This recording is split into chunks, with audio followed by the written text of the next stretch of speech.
Roastar packaging is continually innovating. They aren't where they were more than a decade ago when they won Best New Product at San Diego's Coffee Fest. They've actually gotten better, driven by their 5-step plan. Step 1, make better packaging. Step 2, make it domestically. Step 3, make it easy for small business owners.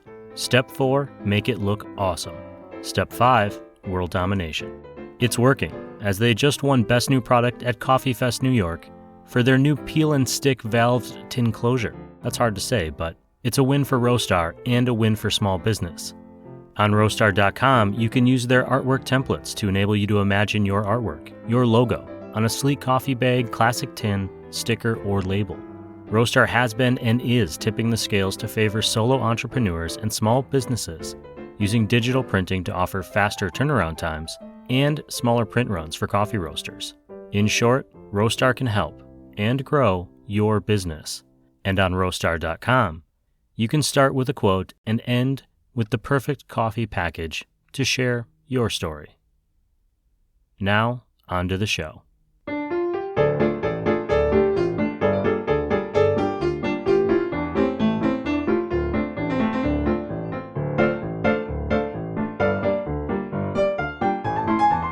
Hey, good morning, everyone. Welcome to Season 10 of the Coffee People Podcast.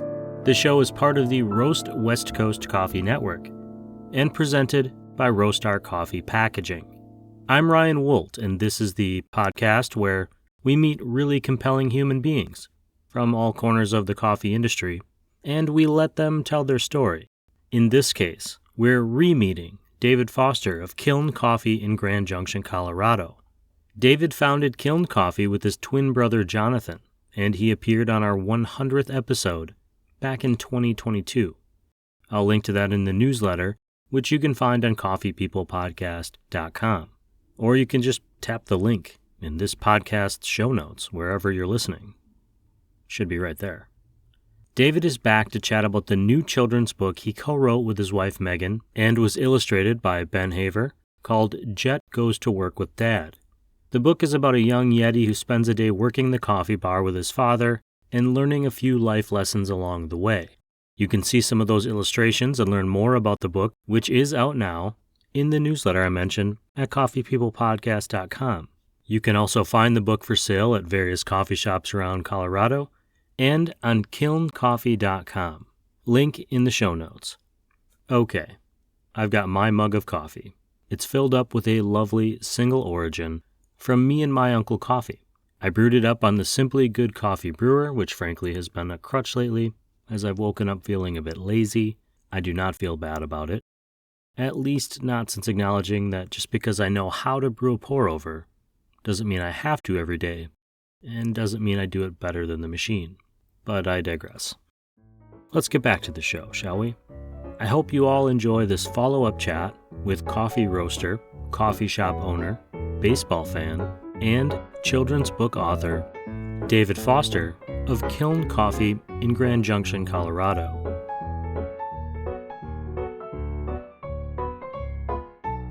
David, I'm glad to have you back on the show. I know who you are. You are part of one of my favorite coffee shops in Colorado, but could you remind everyone else who's listening to this show who you are, and we'll link to the show that we've done previously on the newsletter. For sure. Yeah, David Foster, been co-owner here at Kiln Coffee. Dang, we're coming up on 7 years. We're wrapping up 7 years in May. And I have an identical twin brother that we run the shop together. So he started in 2017. So been in the coffee industry for, I guess, 10 plus years now. The years just keep rolling by. But we live here in Grand Junction, Colorado, and man, it's an incredible place to live. People are great, and even better, the outdoors here is just an endless playground. And one of my favorite distilleries is not far down the road that I stop at all the time as well, Peach Street. Peach Street, yeah. Peach Street is fantastic. David, you are not, I don't want to say just a coffee person, but you do more than coffee. You recently became a published author along with, I believe, your wife. Yeah. You wrote a book called Jett Goes to Work with Dad, children's book. I'm wondering, well, one, tell us a little bit what's the book about and what inspired it. Yeah, for sure. Well, first off, I think part of our identity here at Kiln is first off and foremost is our like general premise is leave people better than you found them. That's what we teach our employees, and it kind of since we talked last, like we kind of have a new training model. We kind of built it like 2 years ago. We talked about like 2.5, 3 years ago. Hmm. So it kind of came out of our training model of how we train our staff and reshifting and hammering home our focus.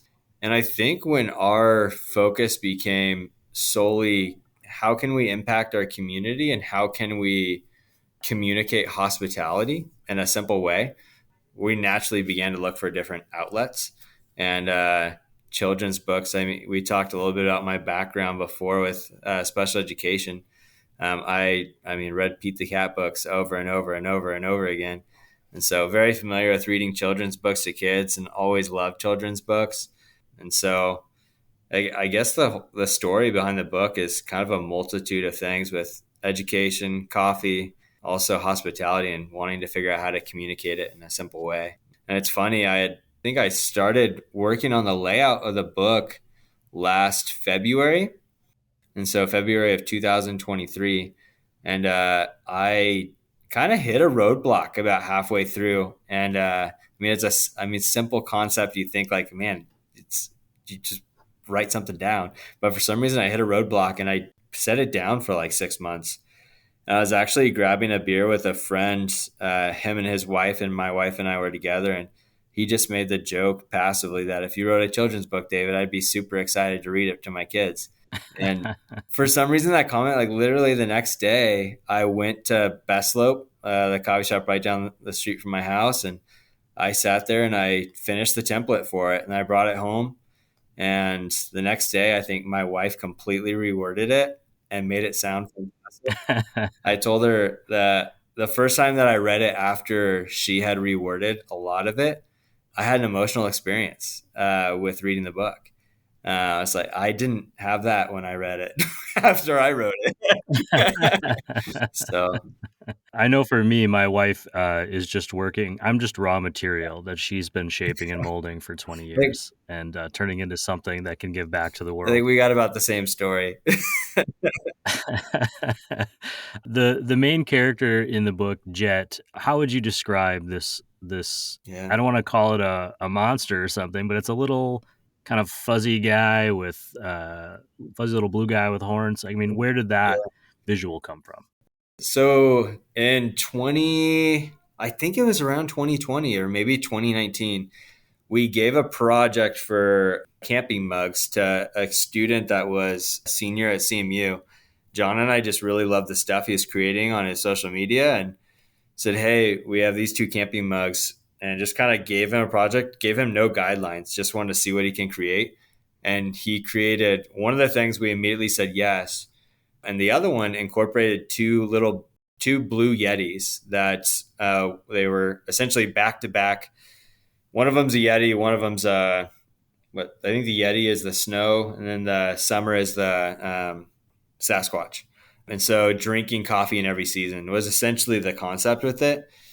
And what's funny is when I saw it initially, I was like, oh, that doesn't really fit our identity. And my brother's like, what are you talking about? It's two dudes drinking coffee in every season. That sounds like us. And so we decided to roll with it. And what's funny is now it's become so much a part of our brand.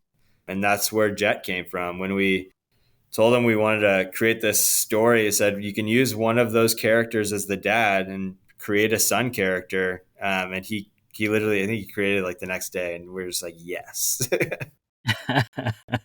So you have this idea. You first of all, I wanted to say congratulations because procrastinating for 6 months is what separates a writer from the rest of the world.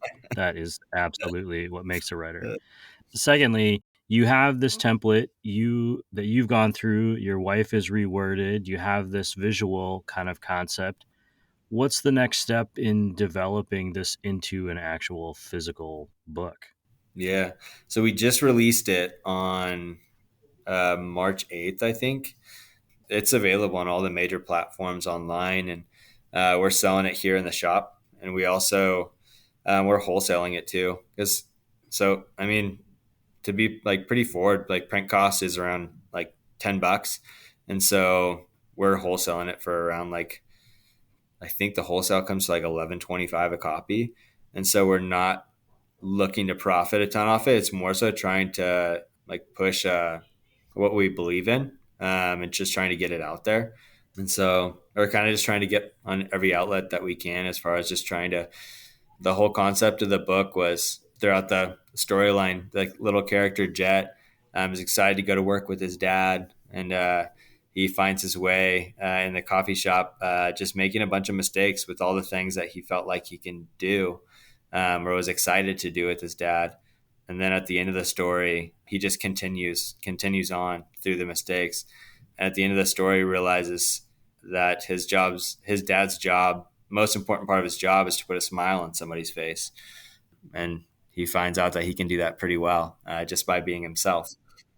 And so that's really the most powerful thing that we wanted to encourage. As far as, I feel like in our culture, we often have this idea or notion that we should be great at something. And if we aren't great at something, pretend like we're great at something and hide the mistakes, as opposed to being willing to have the conversations and accept the mistakes as a learning, as an operating point that we could learn from. And if at the end of the day, we're looking across in front of us, that there's a person there, and the most important thing is putting a smile on that person's face, just being kind, then I think that's a pretty good place to be. I don't want to say this is the only reason, but I read the draft copy you sent me right before I took a trip to New York. Okay. And I feel like it made me a more forgiving, grace-filled person as I was wandering around the city. So thank you for That's that. awesome. The the character in the book, his dad is conveniently a coffee shop person, Yeah. so very similar in your real life. You mentioned earlier your experience reading with kids. What about reading with your kids? Did your kids read this book and give their approval beforehand? Did they, what was the audience like that you envisioned for it in the Yeah, long? for sure. I don't have kids. It's actually my brother. My brother has two kids. Your brother has. Yeah. So Well, let me start that over then, David. I apologize. For some reason, I got that no, you're mixed up. good. See, we make mistakes. I'm going to leave that in at the end of the show. Say, hey, I just screwed this one up. You mentioned reading with kids earlier in your career and education. Did you think about who the audience of this book was going to be? Did you read it to any kids? Was there anyone that gave their approval, their thumbs up before you hit that send to publish Yeah, button? for sure. First, when we created the characters, we had a character board and we sent it out to probably about 20 parents to show their kids, and just asked what they thought of the characters. Because we were kind of nervous with the Yeti characters. We weren't sure, okay, will they be received as like scary, or will they be received as fun? And so we just asked for responses as far as how they felt or what they thought about the characters, or what if it made them feel sad or happy. And we had a really good response to it. And so we actually didn't have any negative responses. And I fully expected there to be, so I feel like I was one of those kids that was just terrified of everything. And so we had a lot of really positive responses. And so that was our first. And when we created the first printed draft, we had the illustrator went and got a couple copies just printed in town. And it was just like big pieces of paper. And I passed it around to a handful of my friends in the community here to read to their kids, and had some fun responses. And so I think a lot of it, for us at least, I mean, maybe had to do with the fun responses, where a lot of those kids have a lot of connections here with coming into the coffee shop and just feeling like it's this extension from their home, which is fun. Like, one of the things that we do in the shop is we have little Biscoff cookies that we give to kids when they come in for free. A lot of kids naturally have become like associated, like, this is the place where I come and get a cookie. And so I love coming here with my dad, or I love coming here with my mom. And so we've always just loved hanging and being around kids. And I think it helps bring life into perspective. Kids have a way of doing that. That's something I was thinking when you said you sent it out to get responses. Is children generally don't hold back when they have a negative opinion of Oh, yeah. something, and so you would have heard Yeah. it if it was Yeah. there. How about for you? I mean, I believe this is your first Yeah. book. What does it feel like now that it's kind of out there in the world? Do you feel like it was a positive kind of creative expression? Do you see yourself writing more books, collaborating with your wife on those types of projects? Yes and no. I think we loved the process. It definitely was a big process. And getting to the finish line was, man, the amount of joy that we received from this project, just like, I mean, even if the impact is just a handful of people, I think the amount of joy that we've received personally through the process has been, I mean, it's been like a little hobby love project for us. And so I think in and of that, that's the greatest worth that we've gotten. We're grateful if it's just that. I think so. The illustrator likes the idea of having a collection, and he designed it. He designed the logo and everything to have a collection if we ever wanted to do that. And so actually, my brother has two kids. His son's name is Jed, Jed, and he is 8. And then they have a daughter named Nora that's 10.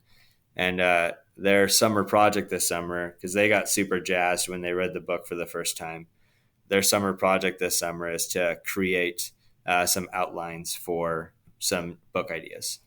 And so maybe Jed and Nora will help us write some follow-ups to Jett's adventure. So Very cool. Well, that was one of my questions was what piece of advice would you give someone who's thinking about writing a children's book who has not written one before? yeah, I think collaboration's big.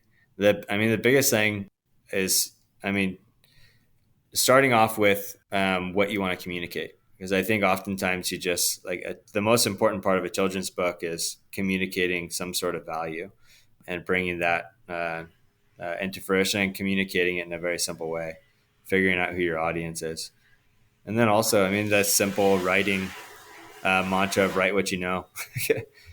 The character of Jett was inspired by, so I don't remember if we talked about this before on previous podcasts, but every Christmas Eve, we give all of our staff the day off. And that morning, it's just me and my wife and my brother and his wife and my brother's two kids hang out behind the bar, and we do free drip coffee that day. And they help us out behind the bar.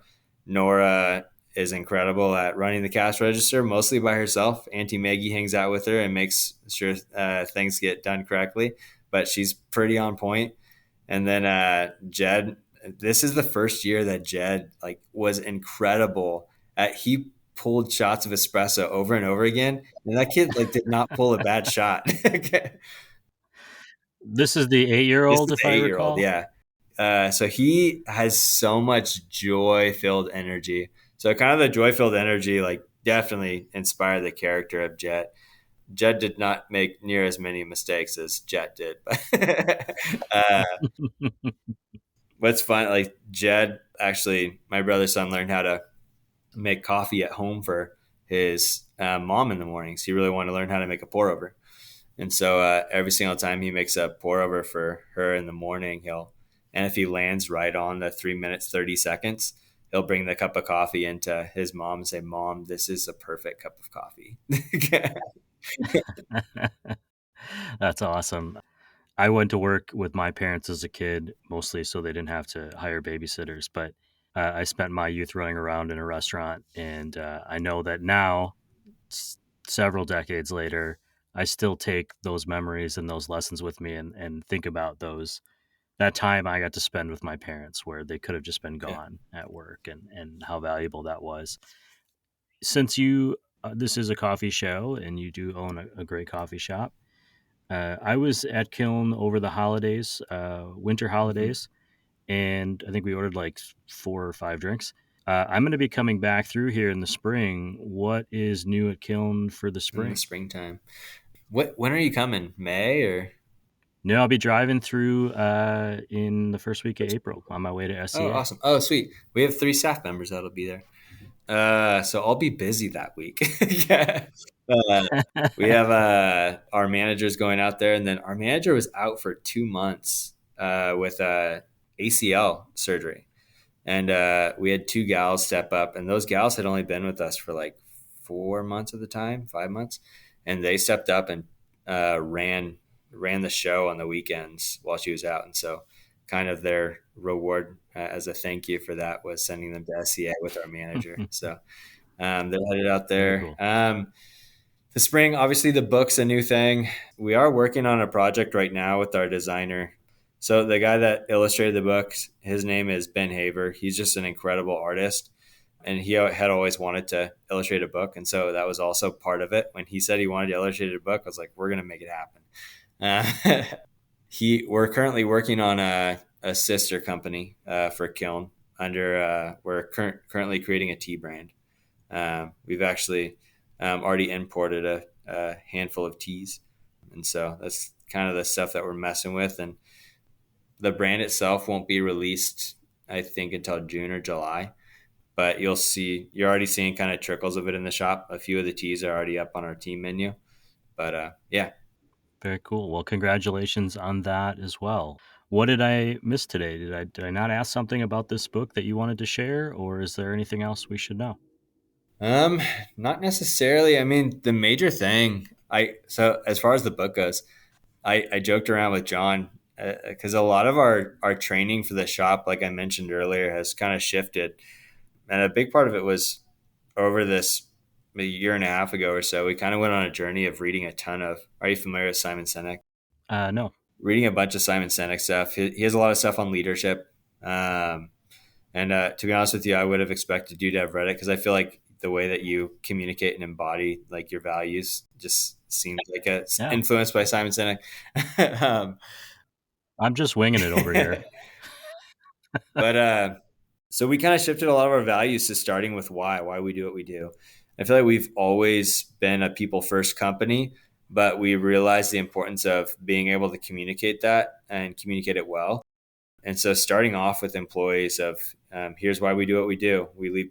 Your job is to leave people better than you found them. After we kind of sit down and have a conversation with them, we give them 3 things that we look for when they go behind the bar. One of those things is taking initiative. Another one of those things is not being afraid to make mistakes and learn from your mistakes along the way. We realized that when we made that a value, oftentimes when you do make a mistake behind the bar, it kicks in this anxiety of like, oh my gosh, I messed this up. I feel terrible. Everybody else around me is probably looking at me like I'm an idiot. But when you have that as a value, don't be afraid to make mistakes and learn along the way. It takes that off. And it takes that pressure off of them. Like, oh, I just made a mistake. My job is to move on. It not only takes the pressure off of them, but it also, the staff around them recognize it like, oh, it's just another mistake. Like they're learning along the way and they're figuring it out.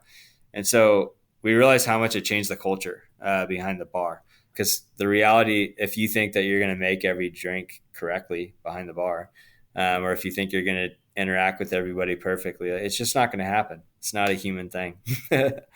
And so we realized how much that embedded into our culture, a lot more healthy atmosphere. And so a lot of those conversations is what inspired the storyline of Jett. I joked around with my brother, like when we hire people now, we should just hand them Jett goes to work and I say, hey, here's your training manual. You know, a lot of those lessons apply to a lot of other things, right? If you realize that you make mistakes, but also other people make mistakes, it's easier to move forward from those and just pivot as, you know, they hit your path and say, oh, well, that was a mistake and now we're going to fix it or we're going to modify or change our route. So very cool. I'm very excited for you. I know how exciting it is to publish a book and get that out in the world. For me, it's more of just a release of anxiety than anything, but I'm glad they get out there. And I'm excited to share this one with the listeners of this book. If anyone is listening wants to see this coffee book, I'll share links in the newsletter and, of course, in the podcast show notes, so you'll be able to find them there. David, thank you so much for coming back and for reaching out when you knew that this book was coming out. I'm glad that you thought of us. For sure. Thanks so much, Ryan. Thanks for having me. Thanks for doing what you do.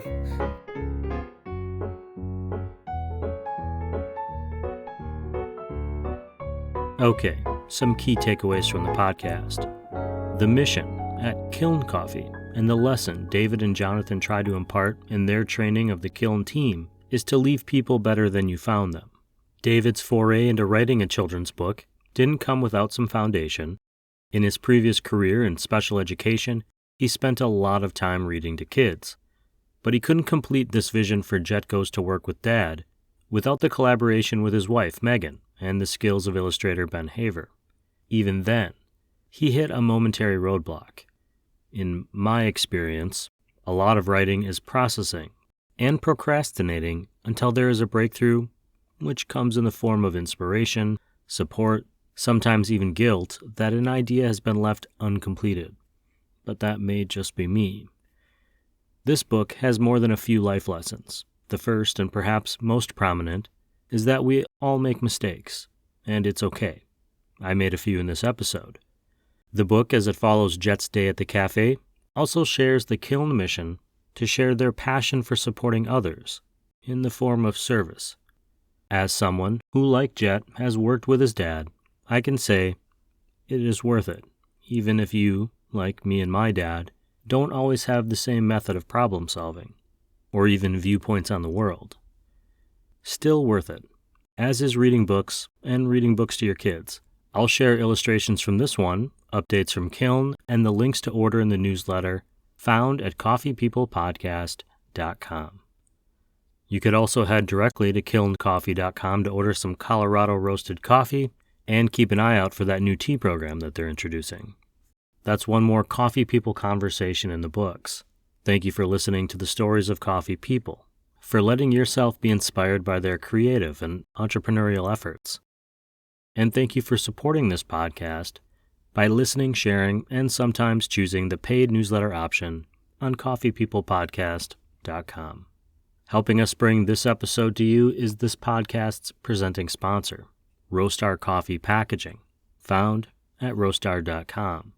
We also have some incredible coffee industry partners.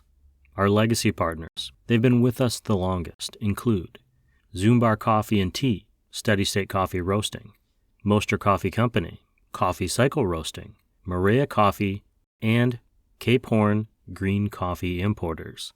We always give a special thank you to the presenting sponsors of our Coffee Smarter efforts, Crossings Coffee and Hasea Coffee Source. And a thank you to all of our foundation builders, our full city partners, including Ignite Coffee Company, Ascend Coffee Roasters, Ascento Coffee Roasters, Civets Roasting Machines, San Franciscan Roasters, Me and My Uncle Coffee, Craft 42 Roasters, and Cozy Canine Coffee. That's all for today. If you made it this far, and I hope you did, thank you. Hit me up on Instagram at RoastWestCoast, or send us an email, roastwestcoast@gmail.com, if you have a question about coffee or a guest you would like to see on the show. This podcast, Coffee People, is part of the Roast West Coast Coffee Network. This episode has been written, produced, and recorded by me, Ryan Woldt. I hope this episode has found you happy, healthy, and with at least a thread of sanity left, enabling you to make it through the day. Always tip your baristas, and be sure to drink good coffee.